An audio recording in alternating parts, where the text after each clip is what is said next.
Dear Diary, today, something really sad happened. At recess, my best friend Lily ran to play with a new girl, and left me all alone.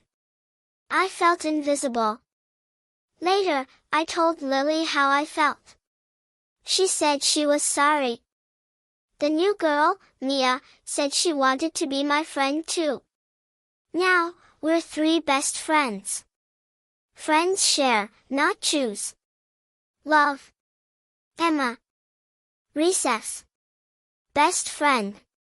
Alone. Invisible. To forgive.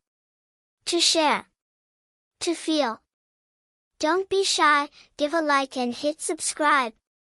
More cute stories are waiting for you.